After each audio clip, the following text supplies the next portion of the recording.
భరద్వాజ గారు, ఇప్పుడు ఒక ఇంట్రెస్టింగ్ వార్త. పెద్ది సినిమా సంబంధించి భారీ నెంబర్లు క్రియేట్ చేస్తుంది. అంటే షూటింగ్ 50% అయిపోయింది అంటున్నారు. బట్ బిజినెస్ లెక్కలు కూడా అప్పుడెప్పుడో మొదలైపోయినాయి అంటున్నారు. దానికి సంబంధించి అంచనాలు ఉన్నాయి ఆ సినిమా మీద. ఇప్పటి వరకు రామ్ చరణ్ అంటే RRR తర్వాత చేసినటువంటి ఏ ప్రాజెక్టు రెండు సినిమాలు బయటకు వచ్చినాయి, రెండు ప్రాపర్గా అతనికి ఉపయోగపడలేదు. ఈ సినిమా డెఫినెట్గా అతనికి ఉపయోగపడే సినిమా అనేది తను ఫీల్ అవటం మాత్రమే కాదు, అభిమానులు కూడా బలంగా విశ్వసిస్తున్నారు. విశ్వాసమే అంటే పెద్ది సినిమాకి సంబంధించి స్క్రిప్ట్ బాగుంది అనేది మొదటి నుంచి వినిపిస్తున్న మాట. కొంచెం ఇంట్రెస్టింగ్గా ఉంది, ఎంతూజియాస్టిక్గా ఉంది అని. ఎందుకు వచ్చింది ఈ మాట అంటే రకరకాల అంశాలు మాట్లాడుతూ వచ్చాడు అతను సినిమా తెర మీదకి ఎక్కడానికంటే ముందే. అవును, బుచ్చిబాబు డైరెక్టర్ బుచ్చిబాబు. ఈ బుచ్చిబాబు ఇచ్చినటువంటి ప్రకటనలన్నింటినీ డాట్స్ కనెక్ట్ చేస్తే అతను ఏదో ఒక కొత్త ఏరియాలో గేమ్ నడుపుతున్నాడు అనేది అర్థమవుతుంది. అది కొంత జనాలకు ఇంట్రెస్టింగ్గా ఉండే కంటెంట్గా కనిపించింది. ఈ అంచనాలు పెరగటం అనేది బిజినెస్ మీద కూడా సహజంగానే ప్రభావం చూపిస్తుంది. అందరూ అదే ఫ్యాన్సీ రేట్లకే ఆఫర్లు తీసుకుని వెళ్ళారు వెళుతున్నారు.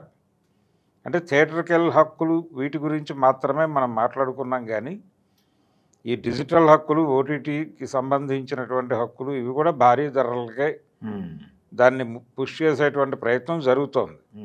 ఓటీటీ హక్కులు అనేసరికి కేవలం ఒక లాంగ్వేజ్లో వెళ్ళదు, అది మల్టీ లాంగ్వేజెస్ వెళ్తుంది. మల్టీ లాంగ్వేజెస్ పెడితే ఆ నెంబర్ కొంచెం పెద్దగానే ఉంటుంది. సో రిటర్న్స్ గ్యారంటీ ఉన్నాయి.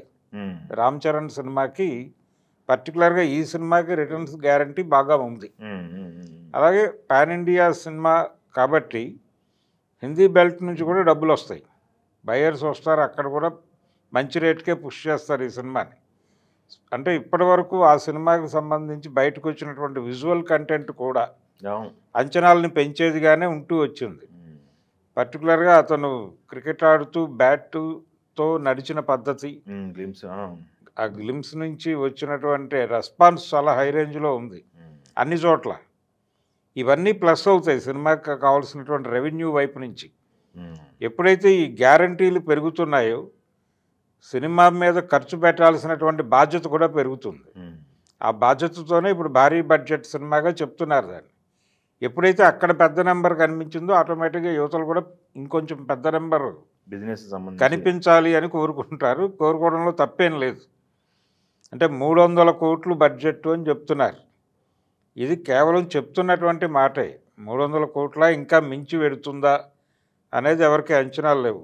అంటే ఇంకా దీనికి వస్తున్నటువంటి ఓటీటీల నుంచి వస్తున్న ఆఫర్లు కూడా ఇప్పుడు చెప్తున్నటువంటి రేటు ఫిక్స్డ్ కాదు అంటున్నారు.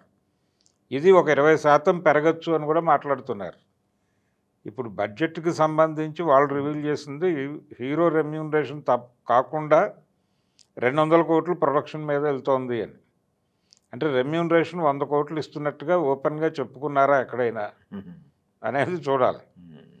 అది పక్కన పెట్టేస్తే 200 కోట్లు బడ్జెట్ ఈ సినిమాకి. అంటే దీనికి పార్ట్ 2 ఉంటుందా ఉండదా అనే దానిలో క్లారిటీ లేవు. రెమ్యునరేషన్ కూడా బడ్జెట్ కింద వస్తే మొత్తం బడ్జెట్ అంటే 300 కోట్లు అంతే. 300 కోట్లు అంటే హీరో రెమ్యూనరేషన్ కాకుండా 200 కోట్లు అని కూడా రాస్తున్నారు, అదే చెప్తున్నారు. కానీ ఏది ఏవైనప్పటికీ ఇది కొంత కొత్త ఏరియాలో నడుస్తున్నటువంటి గేమ్గానే చూడాలి. కొత్త ఏరియా అంటే స్పోర్ట్స్ బ్యాక్డ్రాప్లో మనకి ఇప్పటివరకు వచ్చిన సినిమాలన్నీ కూడా ఒక స్పోర్ట్స్ మ్యాన్ బయోపిక్ లాగా నడుస్తాయి సినిమాలన్నీ. ఇది అలా ఉండేలా కనిపించడం లేదు. స్పోర్ట్స్ వెనకాల నడుస్తున్నటువంటి అనేక వ్యవహారాలని నేపథ్యంగా తీసుకుని చేస్తున్నటువంటి సినిమాగా కనిపిస్తోంది. అందుకని ఇది డెఫినెట్గా ఇంట్రెస్టింగ్ టాపిక్. స్పోర్ట్స్ పాలిటిక్స్ మీద సినిమాలు రాలే ఇప్పటిదాకా. అదొకటను బ్యాక్గ్రౌండ్ చూసుకుంటే ఆయన ఎంచుకున్న బ్యాక్గ్రౌండ్ శ్రీకాకుళం యాస మాట్లాడుతున్నారు. అవును, దాంతోపాటు అపీరెన్స్ ఒకటి కొత్తగా ఉంది రామ్ చరణ్ గారిది. అది అక్కడ వరకే, ఆ గ్లిమ్సెస్ వరకు. కానీ అక్కడ మొదలైన నడక అంతర్జాతీయ స్థాయికి వెళ్ళే అవకాశాలు ఉన్నాయి ఆ కథలో. ఈ డ్రైవ్లో స్పోర్ట్స్ పాలిటిక్స్కి సంబంధించినటువంటి అనేక అంశాలు ఈ సినిమాలో డిస్కస్ చేయబోతున్నాడు అనేటువంటి ఒక హింట్ అయితే ఇచ్చాడు ఆయన. అది ఏదైనా కావచ్చు, బెట్టింగ్ మాఫియా కావచ్చు, రకరకాల స్పోర్ట్స్ బ్యాక్డ్రాప్లో జరిగేటువంటి అనేక రాజకీయాలకు సంబంధించి రకరకాల కంటెంట్, అంటే రకరకాల ఎలిమెంట్స్ ఈ సినిమాలో కనిపించే అవకాశం ఉంది. అందుకని క్యూరియాసిటీ ఉంది జనాల్లో, క్యూరియాసిటీ ఉంది. ఈ నడక ఒక పల్లెటూరులో మొదలై ప్రపంచపు స్థాయికి వెళ్ళటం అనేది ఈ పెద్ద క్యారెక్టర్లో కనిపించేటువంటి ఒక డ్రైవ్.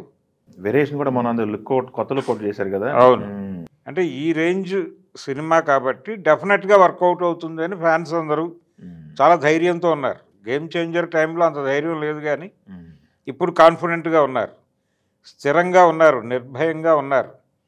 డెఫినెట్గా ఈ సినిమా ద్వారా మేము పెద్ద హిట్ కొడుతున్నాం, పెద్ద నెంబర్ చూపించబోతున్నాం అనే కాన్ఫిడెన్స్తో ఉన్నారు.